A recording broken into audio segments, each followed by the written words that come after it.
So how I became an entrepreneur really was from being laid off again from one of these places. And when I got laid off that time, I said, this will never happen to me again. I actually said that. I am never going to be laid off from a job again without an income stream of my own. I need to control my own coins. And I actually said that. And that's where it began.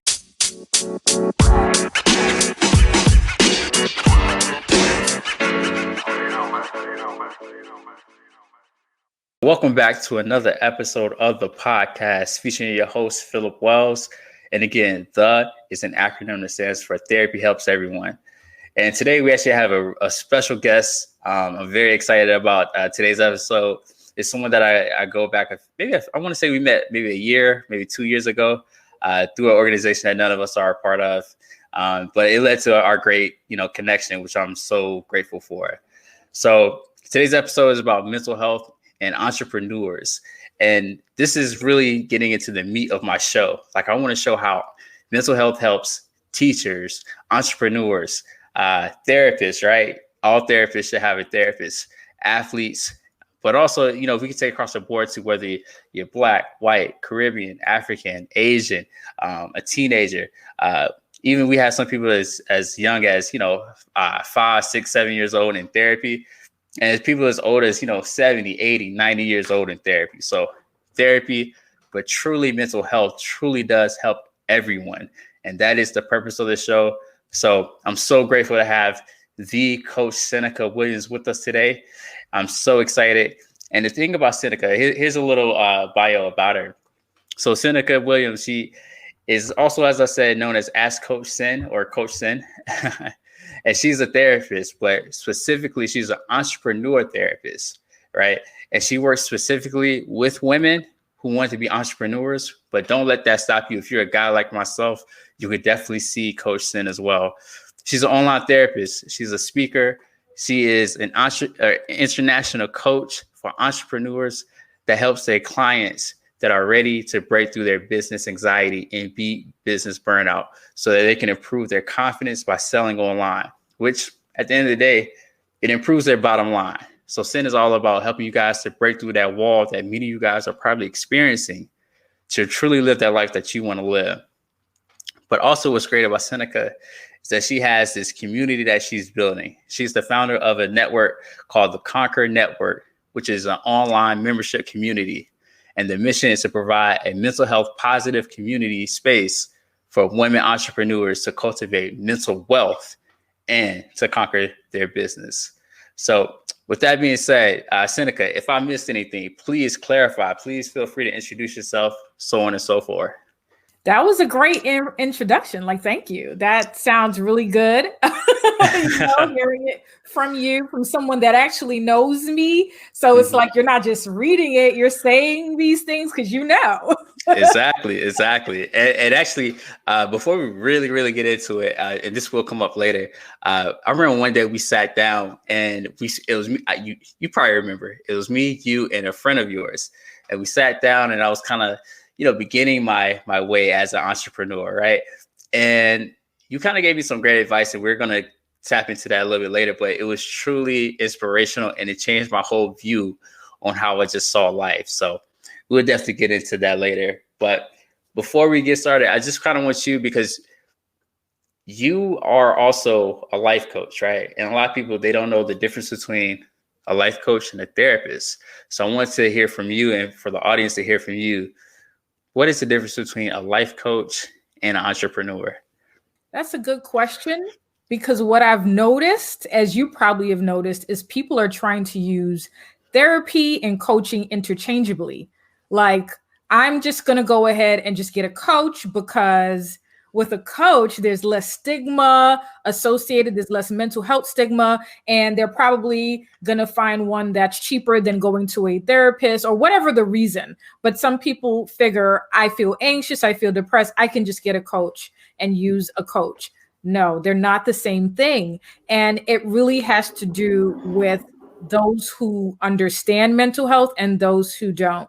So when we're talking about mental health is on a spectrum. We can be anywhere on that spectrum, on that continuum. There's actually a chart people can Google to see where they are. I'm not telling you to diagnose yourself, but you can see what I'm talking about. We're all on this mental health continuum. So somewhere on this continuum, you are mentally healthy, you're mentally reacting, you're mentally ill, right? You're going all this way through from the beginning to the end. Now, if you are on this spectrum, right, and you are at mentally ill on this spectrum, you should not be going to see a coach, because now that is a mental health disorder that needs to be diagnosed and treated by a professional who went to school for several years, had to take an exam and do internships to be trained to treat a mental health disorder to help you with those symptoms. So that's the easiest thing that I could say to people. And sometimes I tell them, like think about it like this. You go to a therapist when you have a mental health issue. Okay. So if you're feeling like, okay, I have a lot of anxiety, depression, I'm not functioning the way that I used to, then you go there, right? And you get diagnosed and you get a treatment plan. But if it's like, I just feel stuck, I have goals, I'm confused about how to lose weight in a healthy way, or I have goals to start a business, or I have goals to just be a more positive person, then you go to a coach. So you got goals, you go to a coach. So that's the best way that I've explained it to people so they can understand. Gotcha. You know, and when you said that mental illness part, my mind went straight to things that are on the kind of like the serious end, like the schizophrenia, the bipolar, borderline, things of that nature, even major depressive disorder. And those are things that not only maybe a therapist, but a psychiatrist as well would, you know, definitely would need to step in and provide them that help. So thank you for clearing that up. I really appreciate it. So with that being said, I wanted you to kind of like start off and tell us, like, how did you start your business? And well, also let's do this. Tell us about your business. Tell us more about it. I know I gave some like highlights, but kind of tell us more about what you do, who you work with, things like that. Okay, great. Yeah, you did give a wonderful introduction. So I have an online therapy practice. I actually have been online since 2015. So back then people were like, what's online therapy? That sounds weird. How does that work? That's kind of funny. But this year, more than ever, I have gotten so many referrals from not only like clients, but from therapists. Like, how do you do this? How do you set this up? How does this work? How do you find clients? So I've been doing online therapy for a while. So that's one of my strong, areas. I have done person-to-person, face-to-face therapy, but I am 100% online. So that's important for people to know when they reach out to me. So I've been doing online therapy, and I realized that most of my clients were professionals. They had degrees, like maybe a law degree, PhDs, MDs, or they were pursuing higher education. And a lot of them were dealing with anxiety. They were dealing with depression, but it was wrapped up into their wanting to achieve certain goals for their career. Now, after working with this population for a while, because at one point I really just focused on careers and career development, and I actually had a show called Career Therapy with Seneca. It's still out there on YouTube. Now I don't do that show anymore. But what was interesting is a lot of those clients that I was working with, they would say, oh, by the way, I got this business. Or by the way, I'm starting a business. Or by the way, how do you do this? And I found that I was helping them with entrepreneurship. And for me, entrepreneurship is one of those things that just motivates me and it makes me happy. Like you shared earlier, I sat with you and talked with you, I don't know, for hours. I think about your business, because for me, when someone says, I want to start a business, I want to be an entrepreneur. And I'm talking about like a real entrepreneur, like you want to develop something, you want to birth something. That's what it's exciting. It's like you're having a baby and I want to help you have this baby. So that became the focus. And then people started sending, others to me. And I guess I was vocal about my entrepreneurship and people saw how I was developing as well. Entrepreneurship for me, though, wasn't something that I was born thinking about. Honestly, I wasn't even thinking about being a therapist or a coach. It really just came from experience and exploration. So I always thought I was going to become an attorney. I was pursuing law. Around 2008, there was a huge, recession, lots of layoffs. At that time, I was working in the legal field at a very prominent law firm in New York City. I went on vacation and came back to no job. Wow. Imagine that. A lot of people are going through that right now, actually. Yeah, so they can relate. They can definitely relate. So when I came back to no job, instantly I felt relief, which most people wouldn't think. I was scared, but I felt relief because I didn't really like law. It was almost like if you're dating someone and they dump you and you're like, okay, well, that's cool because, Gotcha. I was like, okay. But then there was a lot of confusion about, okay, so what am I going to do now? I always loved psychology. Just as much as I love entrepreneurship, I love psychology. Like I can talk about the mind and human behavior. I could talk about that for hours. So I did have an undergraduate degree in psychology and I minored in political science. So I went back to psychology and I actually had to work from the ground up and, started my mental health career, went back for a master's. And when I went back to school for mental health counseling and I got the master's, I don't know that I thought about having a private practice at that time. I just wanted to be a therapist, but I didn't know that I wanted to be in private practice. Because for me, if you are a therapist in private practice, you've probably been practicing for 30, 40 years. You had gray hair. You were pretty old. That's my vision of a therapist with a private practice.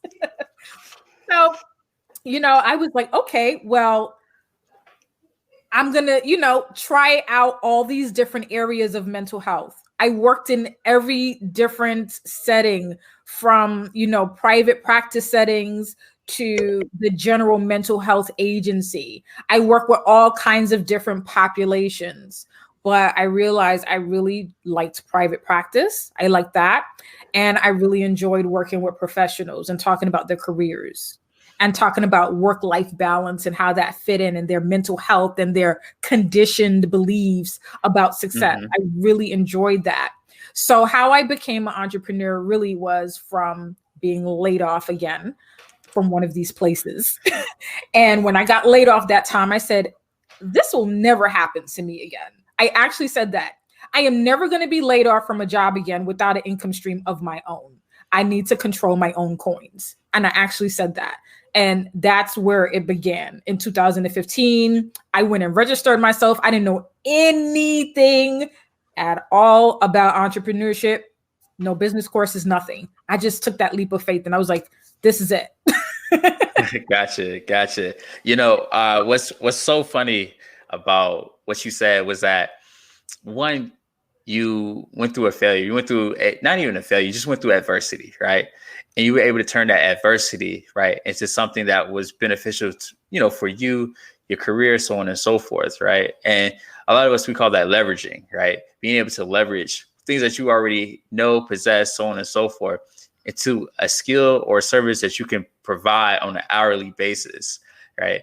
And I think what you're doing with the Conquer Network is great because now you're taking things up to another level, which I think is great. So any woman that is listening to this podcast, please check out the Conquer Network. You can check out her her website, www.senecawilliams.com, and be sure to join that. But in addition to that, you niche down, right? Which is something that is so, so important because we have this idea that we want to cast our net far and wide to catch all the little fishies. But no, there's enough fishes in this little pond with this little net where you could definitely survive off of. And when you're ready, you can definitely expand upon that. So to be honest, I've been living out here for this is my 4th year. I do not know one person who provides help, therapy, so on and so forth for women entrepreneurs.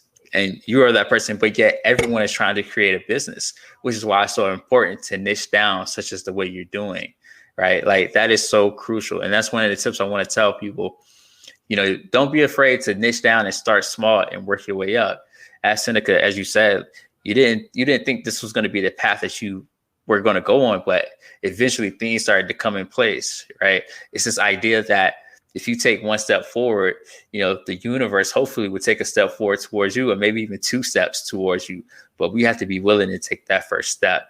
So everything that you said, oh man, it was wonderful. Like, I hope a lot of people can take away from the things that you went through in order to, become, Seneca, Coach Sen, so on and so forth. So I want to talk a little bit more about the clientele that you work with those women. And I wanted to see if there's anything that you notice that's different working with women versus working with men, because, I'm just throwing things out there, so excuse my ignorance. Women obviously have families, they have kids, right? I know a lot of women are probably, listen to this podcast. You probably have a lot of women who say, I have a husband, I have kids. I have to, take care of this, take care of that. Like, how do I become an entrepreneur? So what would you say to the women, and then maybe even some of the things that maybe women have gone through that may be a little bit different from men? You're right. There is a bit of a difference. And it comes with our conditioned beliefs. And this is something that you can hire business coaches to help you with branding, marketing, systems, whatever it is. But if you don't address your core beliefs about who you are and your conditioned beliefs, what you were taught as a child growing up, or what you learned in school, because our education system is not teaching us to be entrepreneurs, it's teaching us to be employees, right? Mm-hmm. It's teaching us to be team members, not necessarily leaders. So all of these things have to shift. And then when it comes to working with women and men, little girls have been trained and conditioned to grow up to become wives and mothers. Children are given these toys. Here is a baby doll, And as you're a teenager, you have to be a good wife. This is what you do. And there's like this internal battle, even for the careerpreneurs that I work with, of, can I do both? Is it okay for me to have both? Can I have a career and a business and a family? Or do I have to trade one for the other? And there's a lot of guilt associated with that. Lots of guilt. So questions that women entrepreneurs might ask, like, is this okay? Like, I'm looking to have a husband and kids one day. Can I also have a business? Men don't necessarily ever ask those questions when I work with them. They're like, yeah, I'm gonna do it. Right? Agreed. So there are different kinds of questions and different challenges that they both have. But it all comes back to core beliefs, conditioned beliefs about yourself, what you learned about being an entrepreneur. So when it comes to women, what I have to help them to do is not to see things in all or nothing thinking, which is something that you work on in therapy. Not to see things as black and white, like I can have this or that. How can I have all of this together? How can I make this work? And there was actually a mom that I worked with a few years ago. We only had a few sessions, but she was a full-time employee. She worked as an attorney. She had 2 small children and a husband. And, she was juggling life. And one of her main challenges was, I have this love for travel. I want to have a business in travel, but how do I do all of this? Do I quit my job as an attorney? I can't do that. I have a mortgage. I have a family. I cannot quit my job.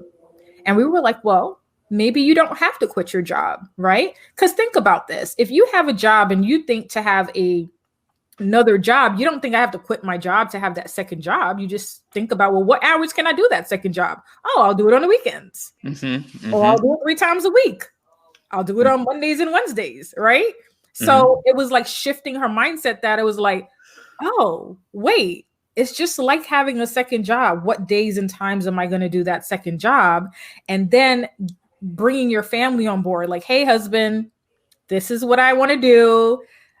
This is how it's going to benefit our family, because men need to know, like, women are emotional. So they'll be like, this is my dream and my passion. And men are like, okay, are you going to make money? Like, what does this mean for us? How much is it going to cost? So I also teach women in those situations, like, how do you have this conversation with your husband so he buys in? And her husband is bought in. And if you go on My Cruising Family, just putting that plug out there because I'm so proud of her, you will see that in the past few years, she's just been flourishing so much. And she's found a way to balance both her love of travel and still carry on her career as a full-time attorney and full-time mom. Gotcha. Man, that's awesome. That is awesome. As a matter of fact, I want you to kind of tell the audience and the listeners what was some of her feedback once she's gotten to that point, because I assume she has gotten back to you. She may have said, thank you, this has changed my life. Like, what is some of that feedback that you get from some of the people that you work with that they've accomplished their goals and now they're truly entrepreneurs? So the main thing is, and actually, if you went on Ask Coach Sen on my Facebook on Ask Coach Sen, she actually wrote a review on there, very nice long review on there about her experience. And she wrote that a few years ago when we worked together.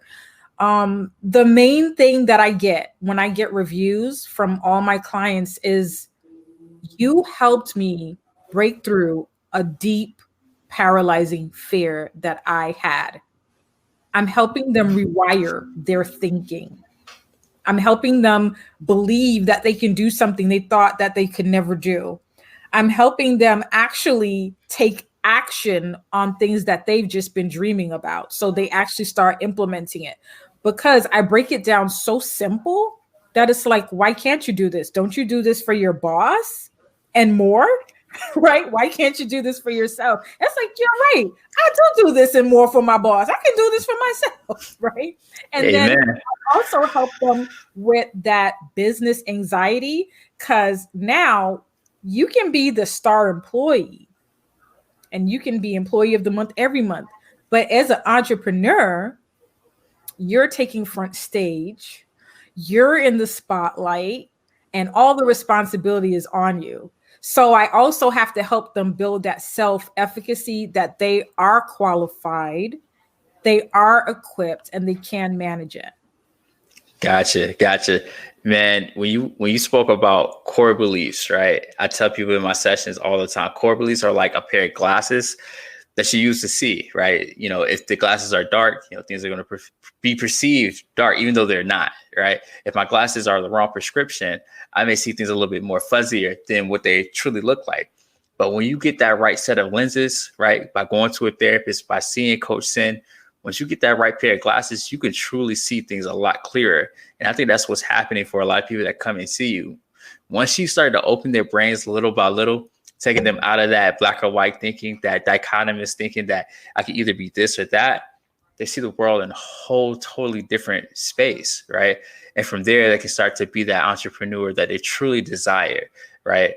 A lot of people, they're living incongruent lives. And that's what I tell people. I actually told a few people in a few sessions, right now, you're being very incongruent. You're being very unauthentic to the life that you want to live, right? If you want to be an entrepreneur and have your own business, then working for someone else isn't, that's not the thing. So as a result, you're going to go to work angry. You're going to go to work stressed out. And when your boss asks you to send this email, you may just spaz for no reason, right? Like, you may really just spaz for no reason. And it's because you're not being congruent. You're not being authentic to yourself. And one can argue that that is what self-love truly is, right? Self-love isn't pampering yourself, right? It can be a part of it. But self-love is putting yourself first, putting your needs first, and giving yourself every opportunity possible to achieve the things that you want to achieve in life. That's how I consider what self-love is. So you touched on something, and I wanted to go back to it. You have a lot of people, even myself. Like, I'm still in this stage myself, but I'm working to break out of it. A lot of people are working 9 to 5s, right? And they are stellar employees. But when it comes to their own business and their own ideas, they get paralyzed. And I think it's because they are now front stage, right? And one thing that you really like to work with people about is this term called imposter syndrome. And a lot of people, they get stuck with that. And I kind of want you to kind of explain what imposter syndrome is for those who may not know what it is, but then also how do they break through it? And you probably hit on a few of these things, but what is imposter syndrome and how do people break through it? Imposter syndrome is such a wild phenomenon, right? Because usually the people that have it are the most successful people you sometimes know. When I come across people who are like, I have 2 master's degrees, I have a PhD in this, I'm the director of this program, I'm whatever. And then when it comes to talking about their own business, they're like, I feel like an imposter. And you're like, what? So imposter syndrome, it's not about not feeling like, it's not about the achievements that you have, not having achievements. You can actually have achievements and you can actually have success. It's more about the feeling that you have about it. It's the feeling you have about it. And when you go in and question some of these women and you're like, okay, well, why do you feel like this? Well, I always got A's in school, or, this seems easy for me, or I just got lucky, it was just the right time. They can feel kind of like they don't have control over it. It just happened. So it's helping people to, one, identify like you are making this happen and you can make it happen in your business. So there's that part. But sometimes I've asked people straight up, like, are you an imposter? Because, like, if you are an imposter, right? And that leads to impression management, which is another term that I often work on with clients, right? Impression management is when you want to show up looking a certain way, right? Mm-hmm. So it's kind of like the entrepreneurs that are like, I'm making all this money and I'm going shopping and I got all this stuff, bling, bling, bling. But behind the scenes, they might have made $20 if even, right? So sometimes I ask people straight up, are you an imposter? Because you're going to have imposter syndrome. So, if that's not the case, right, then we talk about impression management and I start finding out, okay, well, are you probably not paying attention to what your strengths are and you're just focusing on your weaknesses in business? Because that's going to make you feel like an imposter. Like, I don't know how to do this. I don't know how to do that. I don't understand that thing. I don't understand that thing. So, I feel like I'm going to be an imposter. And I then kind of disarm them and I tell them, you should not know how to do everything in your business.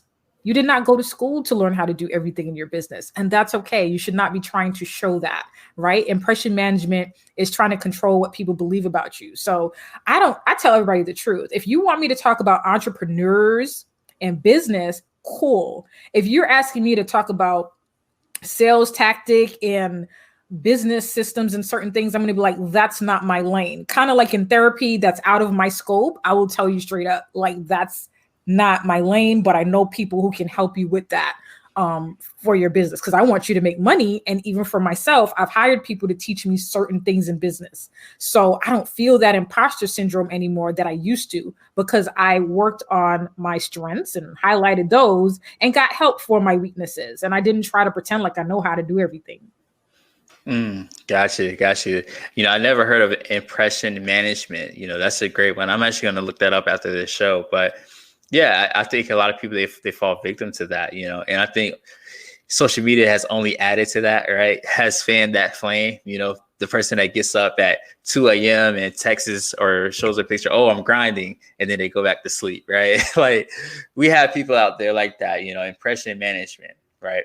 So all that stuff, I mean, it just goes back to focusing on your strengths, as you mentioned, right? And even in therapy, we call that strengths-based work in a sense, right? So, no, great points.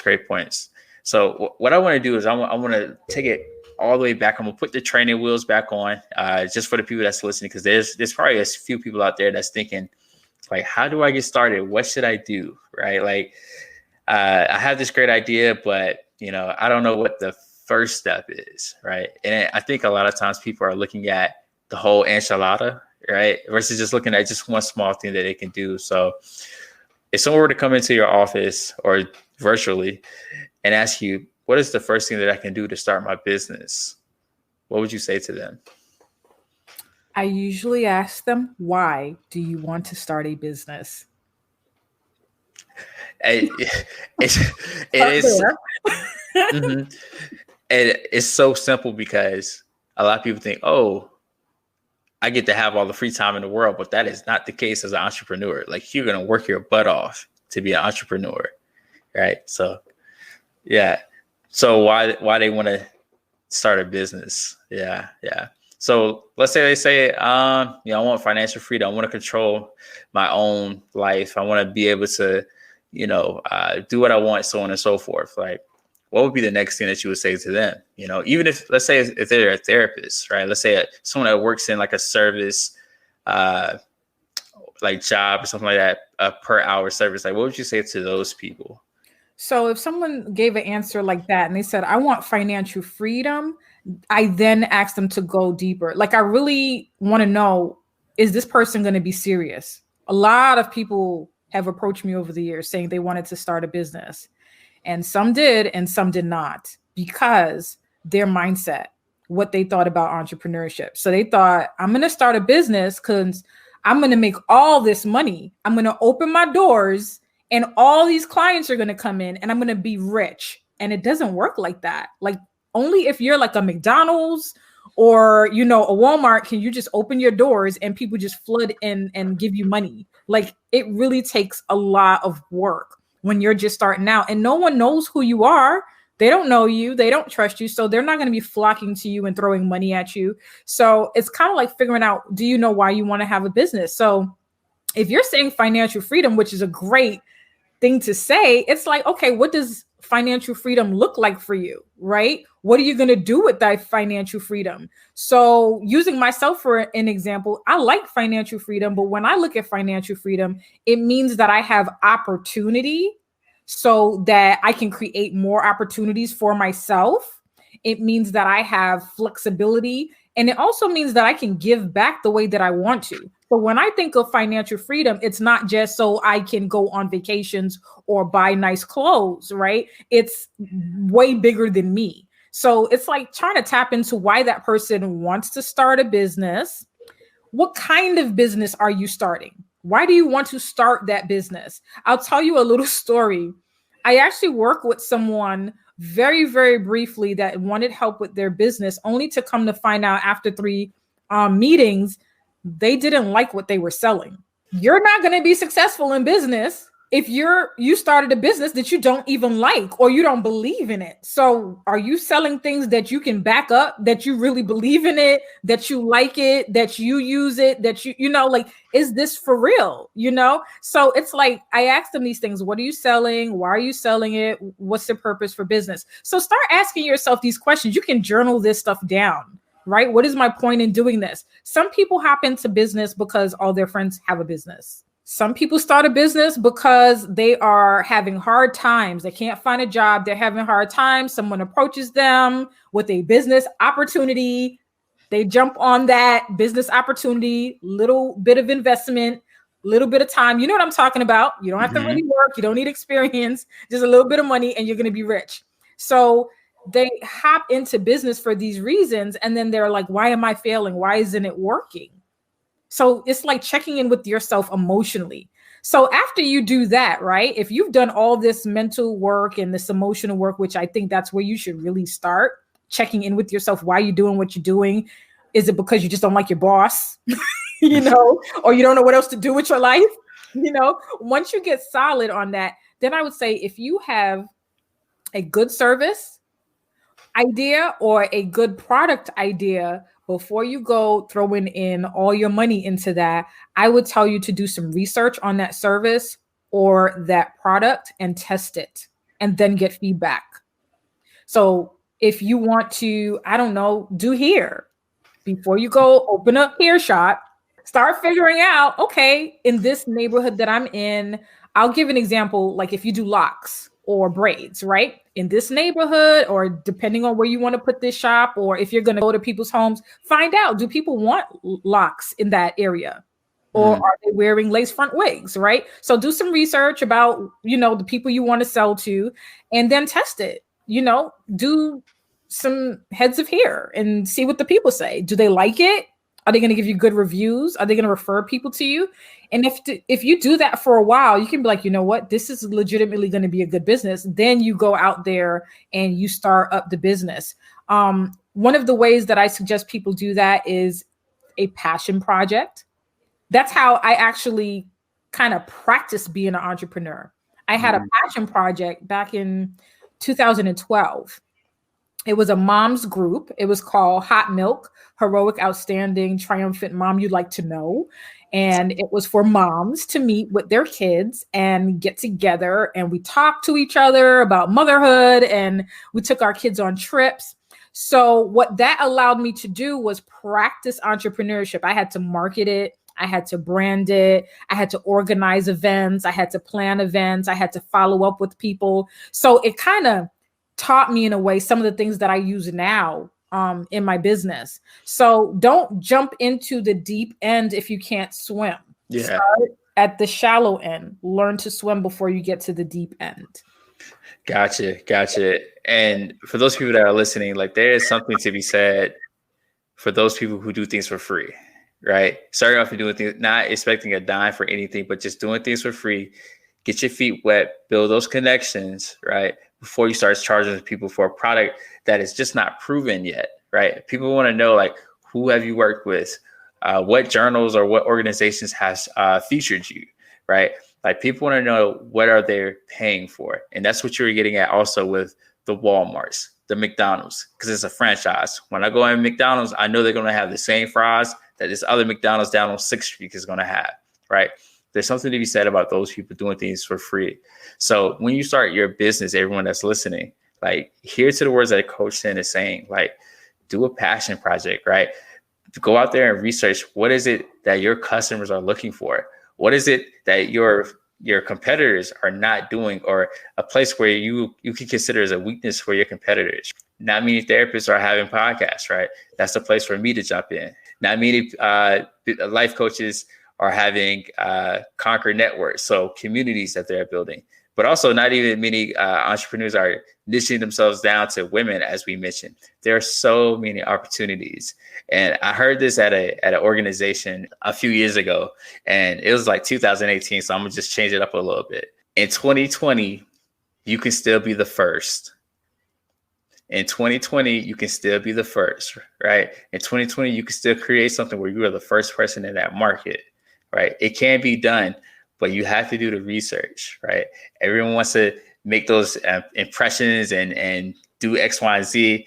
Like we'll get there in time, but you have to put in that work. And it's really just the small steps, right? Being able to do something for free is something that's very, very crucial. Now, one thing that I do want to talk about, so you talked a little bit about investing. And here's the thing about a business.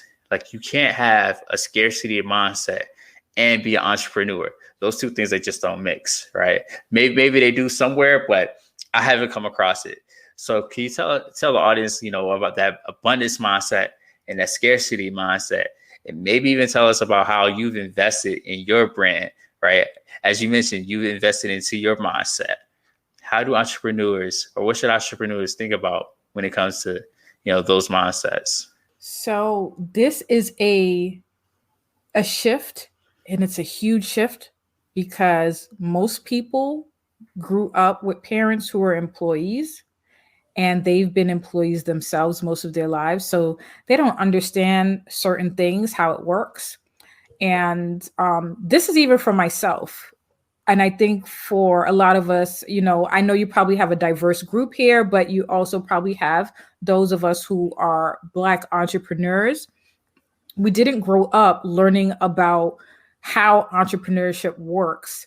So we're trying to bootstrap and fund our own businesses, where sometimes other cultures, races, other people are getting investors or getting grants or getting funding or crowdfunding, getting money that way. They're getting money to do certain things and invest in their business. So like, that's a whole nother conversation, but we're trying to bootstrap. However, here's the thing. When you're just starting out, if you do a passion project, that's cool. But when you start saying that you want to charge people $1,000, you want to charge people $5,000 for something, right? Or if you're doing products, you have a product that you want to sell and you're like, oh, I'm going to, put $50 on this, right? People are expecting a certain level of quality. So if you're not investing in packaging that looks like that thing should be $50 or $100, why should they invest $50 or $100 if you're cutting corners with that, or even the ingredients or the material or whatever? Like, why should they give you that much money, right? When it comes to service, I'll use myself specifically for an example. I do therapy online and I do coaching. However, for my therapy clients, it's very important that I use a video platform that is HIPAA compliant, so I protect their privacy. And it's a service that I pay for to make sure they get that quality experience and the privacy that is required, because mental health is health, So we need to protect people's private health information. Those who are in the medical field know what that is. Now, I could easily be like, yeah, I do online therapy. Hit me up on WhatsApp. Are you going to want to give me $100, $200 an hour, right? Probably you will, you won't. I don't know, but I know for me and my clientele that I work with, they're probably not. They might not. They want to know that I've spent money and I've thought about what works best for them, and they spend money for that. So before you go out here thinking, why won't people pay my prices? Are you trying to get all the free webinars and the free services and the cutting corners? Are you investing in yourself? Look at it like this. The more seeds I plant, the more fruit will, bloom, right? So you cannot expect all of this, stuff, and you didn't plant anything. And that abundance mindset you're talking about, Phil, and that scarcity mindset can come from our childhood, right? If you grew up in a household where they were writing names on food, or they were adding water to the juice to cut it, and stuff like that, that stays with you. And you take that into your business. But that's not where you want to be anymore. You want to think to yourself, how can I get more juice? Well, I'm going to have to make this investment and then I can get more juice. It's a change in how you think. Mm-hmm. Mm-hmm. That is so like monumental in like how people think. Like that right there is truly what separates this therapist from that therapist, this life coach from that life coach, this doctor's, so on and so forth, right? Like it's all about that packaging piece, right? And we actually had a joke like, you can't, be showing something and there's like the little like, logo from the company that you're using because it's a free, subscription, right? Like, no, pay the extra $5. And that's what I said in a post that I had, pay the $5, you would definitely see a lot of fruits, as you mentioned, come from it. Just to kind of give the listeners an idea, when I started my business, as I mentioned in Instagram, like I spent easily over $1,000 just building and branding, right? This was buying a suit. Here's the thing. I went to Men's Warehouse. I did not go to JCPenney's to get a suit. I went to Men's Warehouse, tailored suit, made sure that everything was tight, firm, and all that good stuff, right? Went to a professional photo shoot, pay for that, website, pay for that. There's these subscriptions that you have to pay for as a therapist, spend money on that. So I was easily, anywhere from like $1,500 to $2,000 already in the game. And there's something to be said about having some skin in the game, right? Once I've invested all that much or all that money, I was invested. There's no way I was going to let that falter, right? And since then, that was a little over a year ago. Like I've easily made that money back and then some, right? So it's all about investing into your brand. Just like you invest in Amazon, Microsoft, and Apple, you are a company too that you need to invest in as well. All right. So I know people have the Netflix, the Hulu, and all this other stuff. Take one of those things off, get you StreamYard, get you Zoom, use Canva, right? Use all of these subscriptions for your benefit, because it's that packaging and that branding that's going to set you apart. Now, I do want to stay on brand investing, right? Because I looked at your fees, right? Like I believe you charge anywhere from, 150, 175, somewhere in that ballpark, right? I want to say maybe 175. Like, what are people getting when they see someone like a Coach Sen? What do people get for their money? So first of all, that's a shift in thinking as well. Usually people think to themselves, what am I getting? And they think to themselves, how much time? And it's okay, because we're all conditioned to think that way. I thought that way too.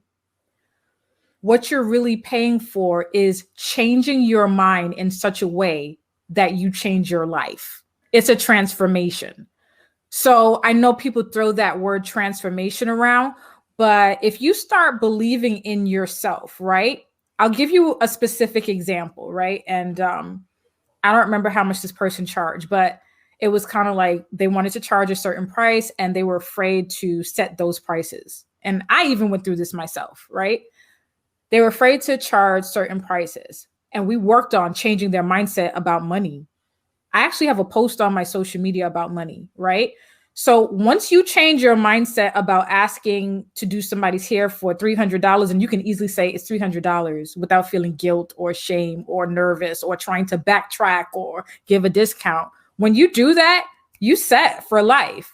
You've paid for a transformation that you now have for life. Gotcha. That's deep. That's deep, man.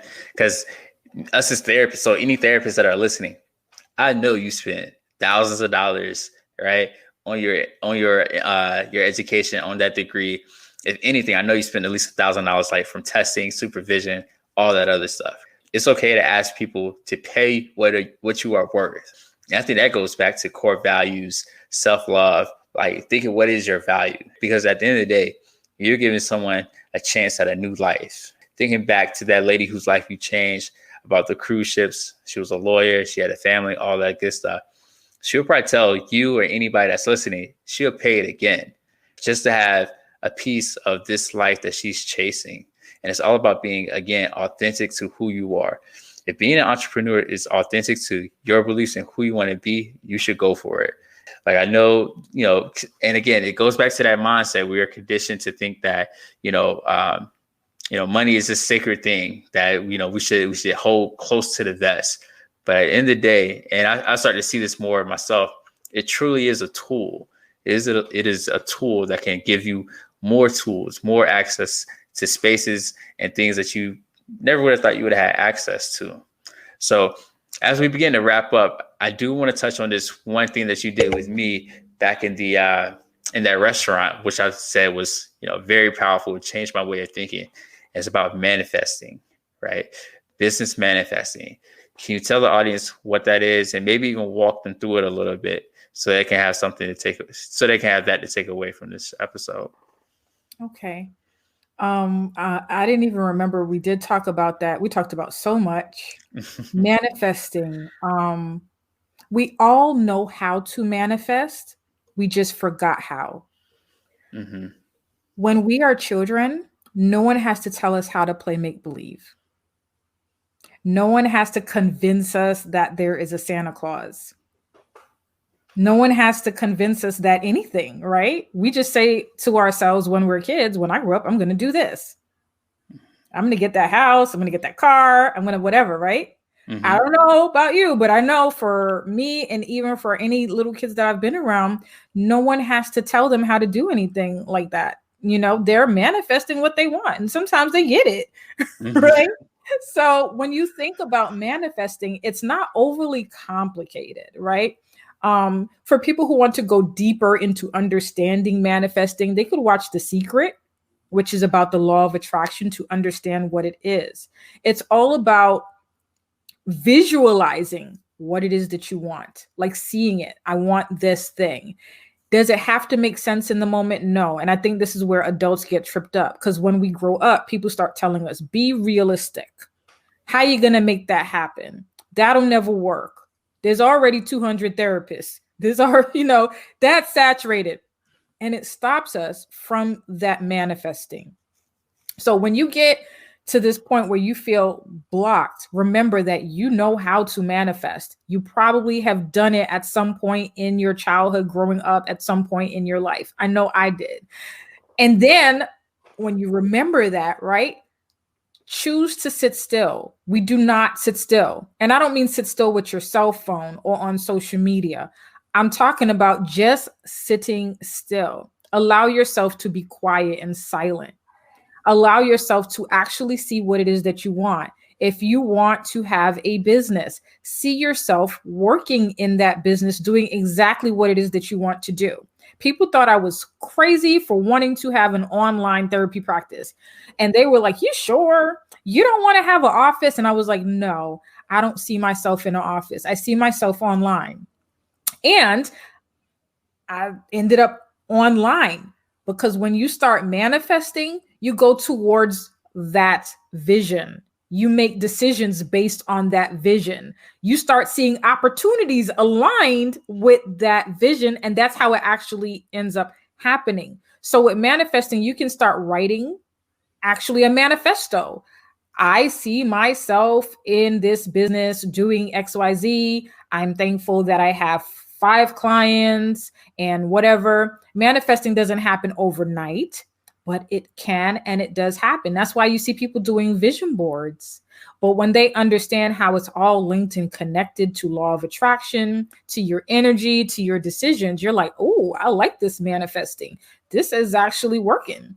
Now, I don't remember when you launched, but you did a lot in a short period of time, Phil, from when I met you. You did like. Thank you. What's funny is this week was like the first week, or maybe I'm gonna say last week, I really had to turn clients away, which was amazing, to tell people, hey, I'm booked. I can't really see you. Here's a referral to someone else, right? And first off, thank you again for that.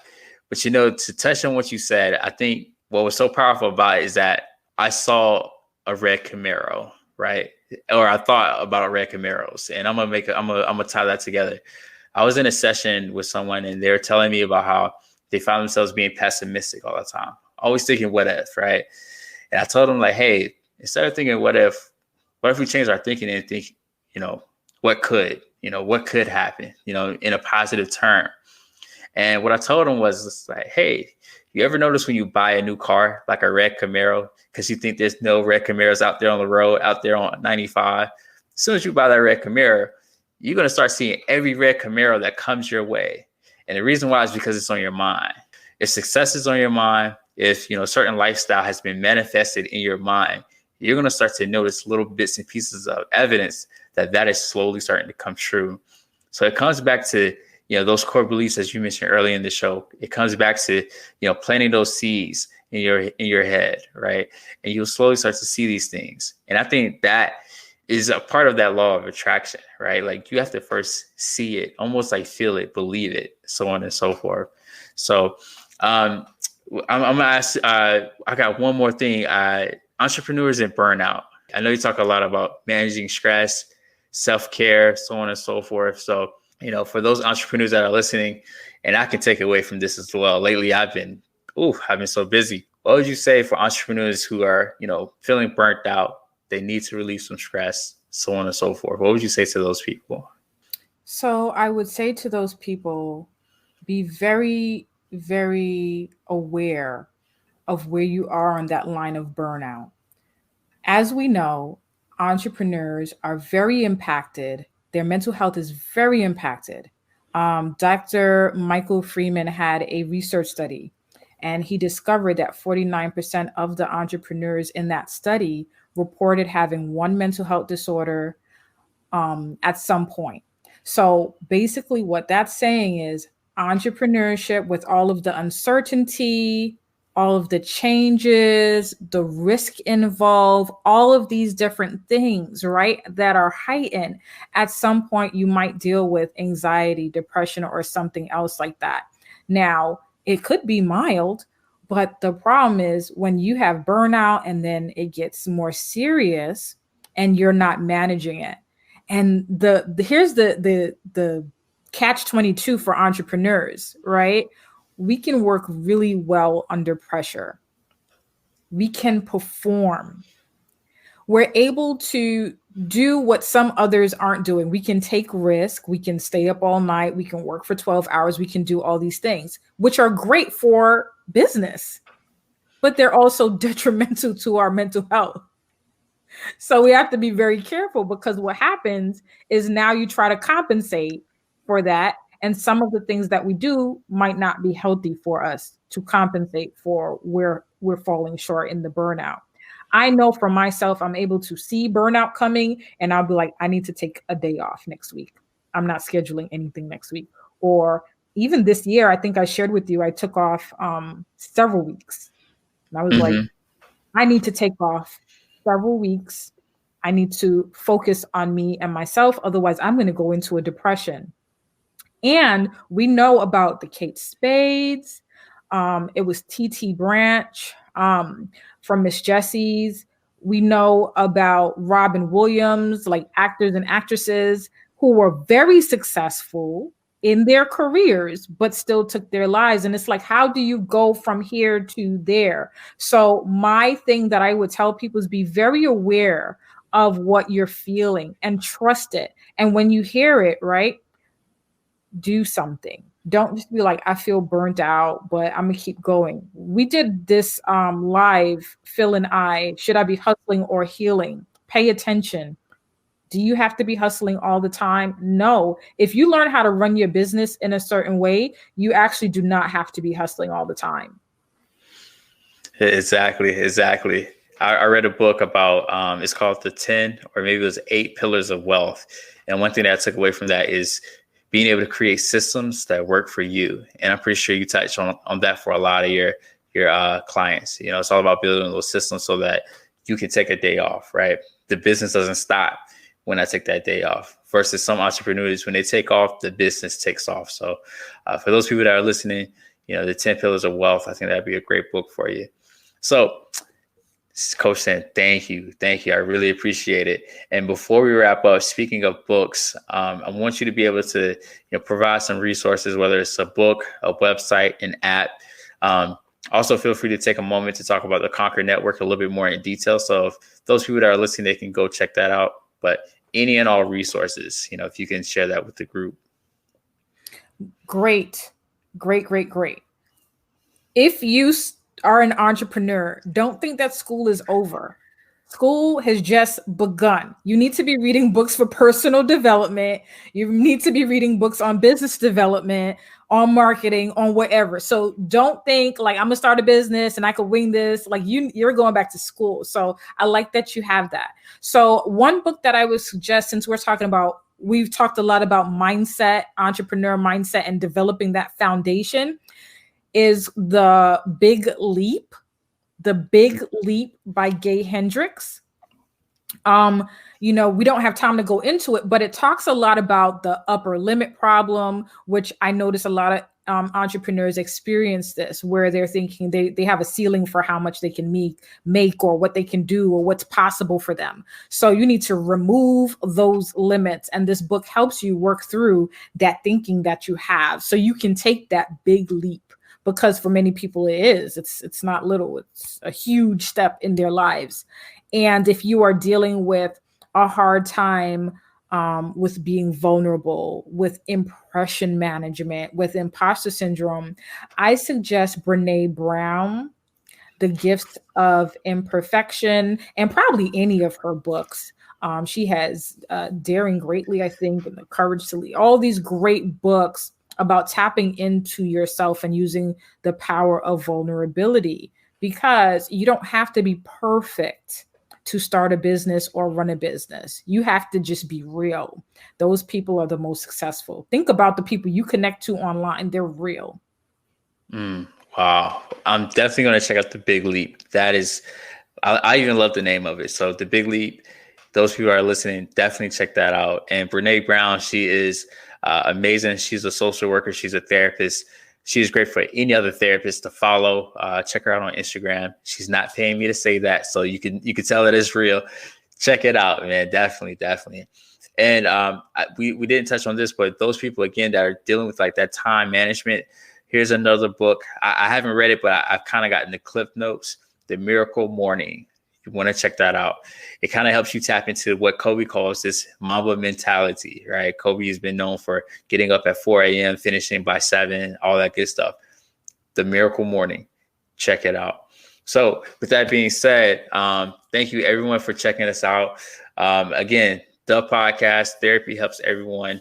That's something that I truly believe. And Coach Sen, thank you for helping me show why entrepreneurs should seek therapy and focus on their mental health. So before we go, how can people reach you? So people can find me all over social media as Ask Coach Sen. So I'm on LinkedIn, Twitter, Instagram, all over as Ask Coach Sen. You can find my website at senecawilliams.com. And for the Conquer Network, this brainchild or new baby of mine is a supportive community, an emotionally supportive community for entrepreneurs, for women who want to start businesses, but they have felt alone in the process.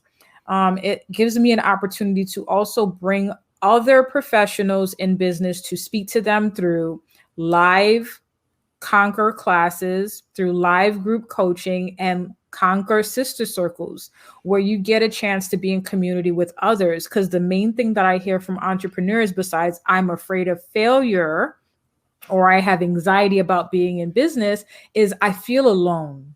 My friends don't get it. My family doesn't get it. My partner doesn't get it. I don't have anybody to talk to. I don't feel like I get support. So that is actually one of the key things that helps entrepreneurs in leveling up, is having that right community, an emotionally supportive community. That's not telling you to just hustle, but they're helping you learn how to hustle and heal at the same time. That dichotomous thinking, right? You hit the nail on the head. That is a great way to end the show. Coach Sen, thank you. I appreciate it. And also, all the things that you're doing is amazing. I just checked out your website, I want to say yesterday, and it looks amazing. So, man, congrats on everything that you've done so far. Thank you. I appreciate you. No problem. Thank you, everyone. Thanks for stopping by, checking us out. This podcast will be on Spotify. It will be on Apple Podcasts and many more websites. Thank you, and I appreciate it.